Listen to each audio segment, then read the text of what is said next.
신 하나님 아버지를 내가 믿사오며 그 외아들 우리 주 예수 그리스도를 믿사오니 이는 성령으로 잉태하사 동정녀 마리아에게 나시고 본디오 빌라도에게 고난을 받으사 십자가에 못 박혀 죽으시고 장사한 지 사흘 만에 죽은 자 가운데서 다시 살아나시며 하늘에 오르사 전능하신 하나님 우편에 앉아 계시다가 죄리로서 산 자와 죽은 자를 심판하러 오시리라.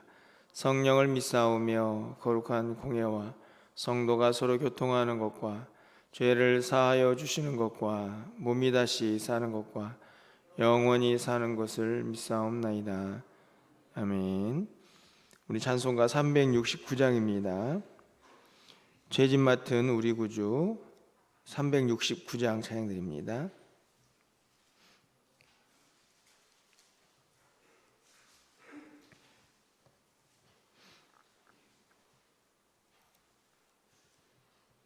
죄짐 맡은 우리 구주 어찌 좋은 친구인지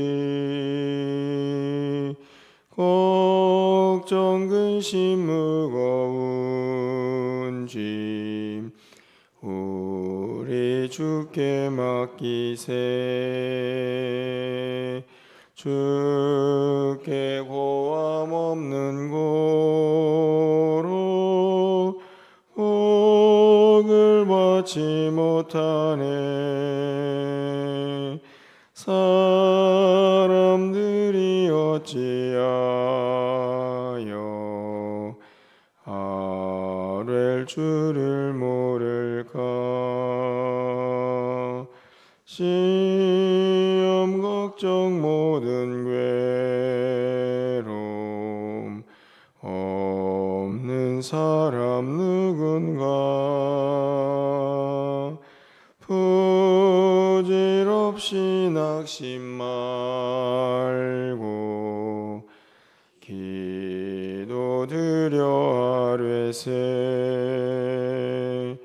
이런 진실하신 친구 찾아볼 수 있을까. 우리 약함하시오니 어찌 아니하릴까. 근심 걱정 무거운 짐 아니 진짜 누군가. 피난처는 우리 예수 주께 기도드리세. 세상 친구 멸시하고 너를 조롱하여도 예수 품에 안기어서 참된 이로 받겠네. 아멘.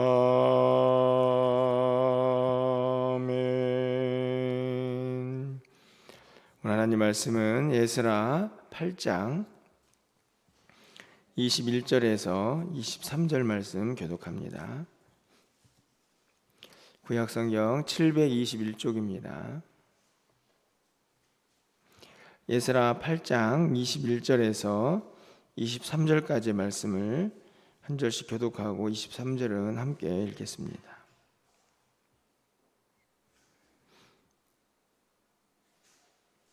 그때 내가 아하와 강가에서 금식을 선포하고 우리 하나님 앞에서 스스로 겸비하여 우리와 우리 어린아이와 모든 소유를 위하여 평탄한 길을 그에게 간구하였으니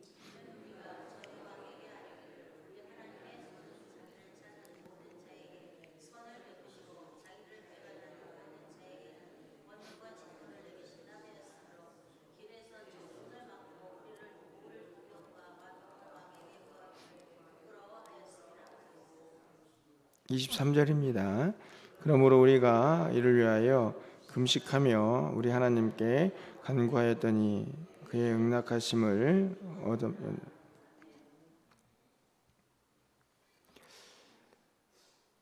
계속해서 에스라가 예루살렘으로 돌아오는 과정을 계속 살펴보고 있습니다. 어제는 이제 예루살렘으로 돌아오기 위해서 돌아갈 사람들을 다 모았는데 레위인들이 없어서 그들을 불러 함께했던 모습들을 살펴보았습니다. 이제 출발을 앞두고 에스라가 그의 백성들과 이제 마지막으로 한 일을 오늘 본문이 기록을 하고 있는데요. 그것은 다른 것이 아니고 하나님께 기도했다 이렇게 기록을 하고 있습니다. 오늘 본문을 보면 기도가 뭐고 또 성도는 왜 기도해야 하는가를 너무나 잘 보여주고 있다 하는 생각이 듭니다. 무엇인가 어떤 일을 시작할 때 우리의 힘으로는 늘 연약하기 때문에 하나님의 도우심을 구할 수밖에 없는 그런 존재들인데 어떻게 보면은 되게 당연한 일처럼 보이지만 우리가 어떤 일을 하면서 점점 기도하지 않는 그냥 우리의 생각대로 어떤 일을 해버리는 그런 일들을 참 많이 보게 됩니다. 그런데 에스라는 그의 백성들과 이제 길을 떠나기 전에 가장 먼저 하나님께 금식하면서 기도하고 있는 모습을 볼 수 있는데요. 21절 말씀을 보면 그가 어떤 기도를 어떤 모습으로 하고 있는가를 우리가 할 수 있습니다. 그때 내가 아하와 강가에서 금식을 선포하고 우리 하나님 앞에서 스스로 겸비하여 우리와 우리 어린아이와 모든 소유를 위하여 평탄한 길을 그에게 간구하였으니 이렇게 되어 있는데요. 거기 보면 금식을 선포했다는 말은 금식 기도를 했다는 말인데 그만큼 간절하게 하나님께 구했다 하는 말입니다. 스스로 겸비했다 하는 말은 겸손이라는 뜻인데 이 겸손은 다른 것이 아니고 전적으로 하나님만을 의지했다 하는 의미를 담고 있습니다. 그러면서 그 내용이 뭐냐 하면 모든 사람들이 예루살렘으로 돌아가는 그 길을 평탄하게 인도해 달라 하는 내용을 이제 기록을 하고 있습니다. 단순하지만 기도하는 자세를 너무나 분명하게 보여주고 있다 생각이 드는데요. 간절함과 그리고 겸손함 그리고 하나님의 도우심만이 그의 여정을 평탄하게 할 수 있다 하는 것을 분명하게 알고 기도하는 에스라의 모습을 볼 수 있습니다. 자, 그러면서 22절 말씀을 보면요. 그가 왜 기도할 수밖에 없었는지 분명하게 그 이유도 설명이 되어 있는데요. 22절 말씀을 다시 한번 보시면 이는 우리가 전에 왕에게 이르기를 우리 하나님의 손은 자기를 찾는 모든 자에게 선을 베푸시고 자기를 배반하는 모든 자에게는 권능과 진노를 내리신다 하였으므로 여기까지가 에스라가 왕에게 늘 하던 이야기입니다. 왕이시여 우리 하나님은 공의의 하나님이십니다.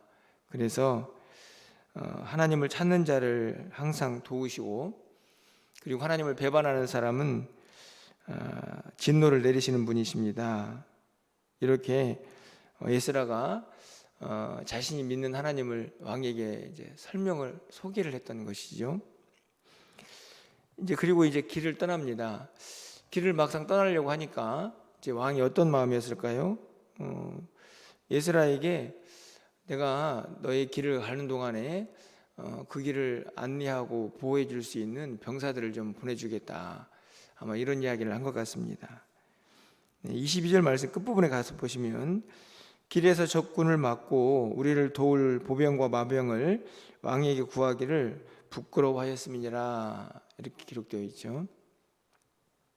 22절 말씀이 어떻게 이해가 되시는지 모르겠는데 이런 말씀입니다.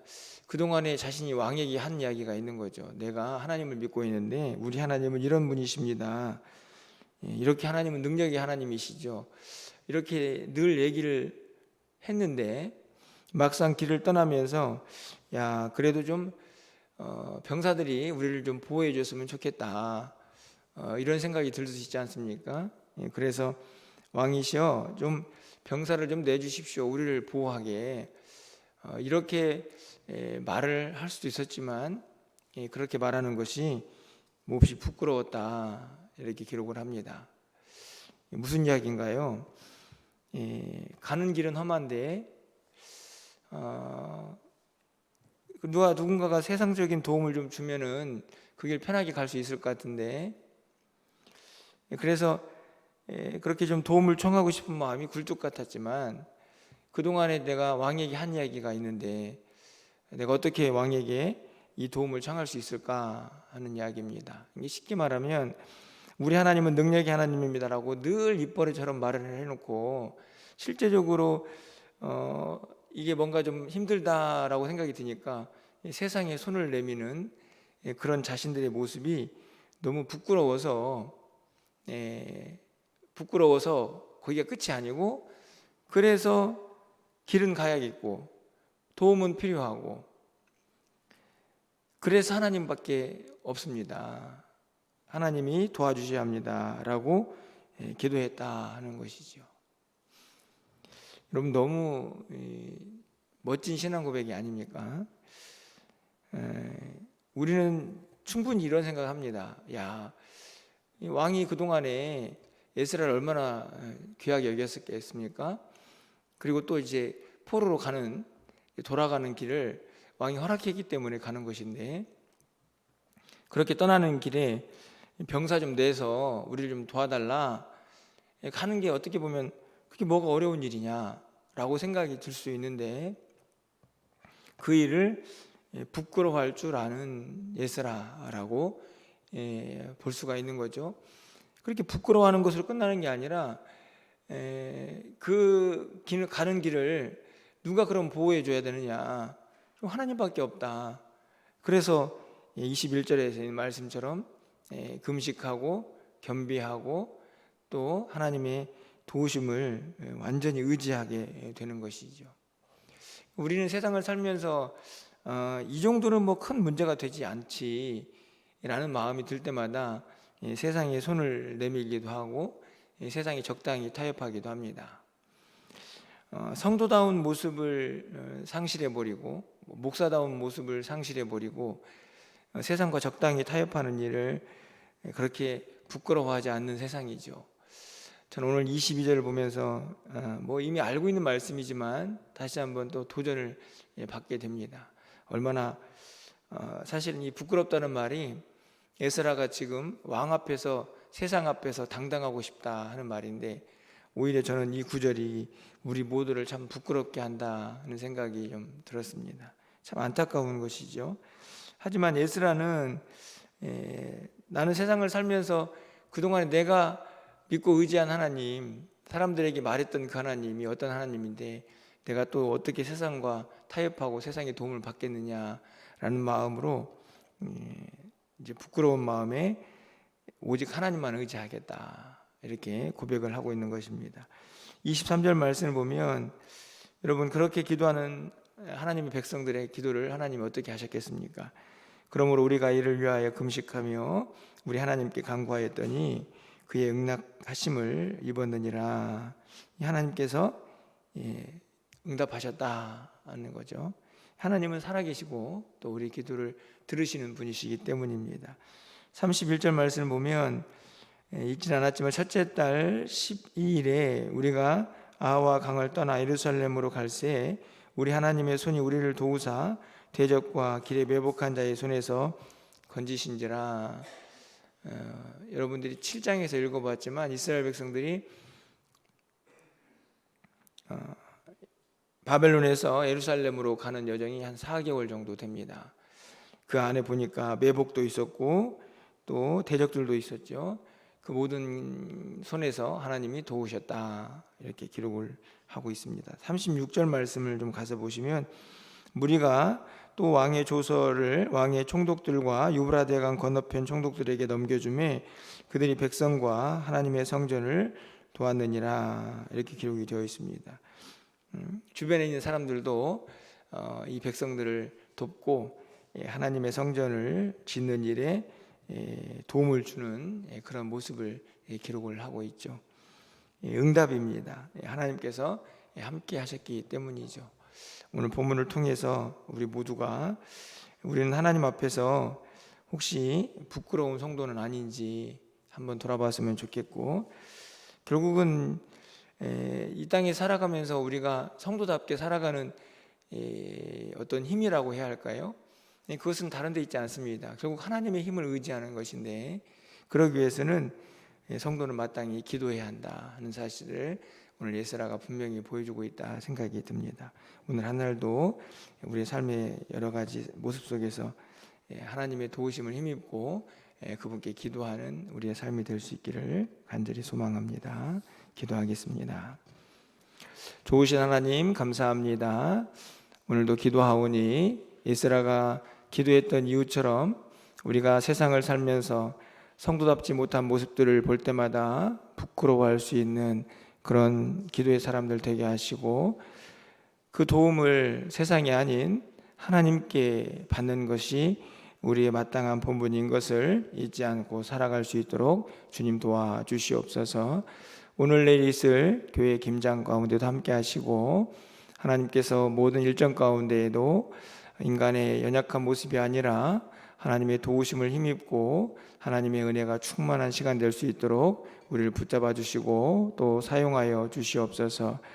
오늘 저녁에 있을 수요예배 가운데서 함께 하시고 오늘 한날의 삶 가운데에도 주의 인도하심이 함께하여 주옵소서. 예수 그리스도 이름으로 기도합나이다. 아멘. 오늘 또 말씀을 생각하시고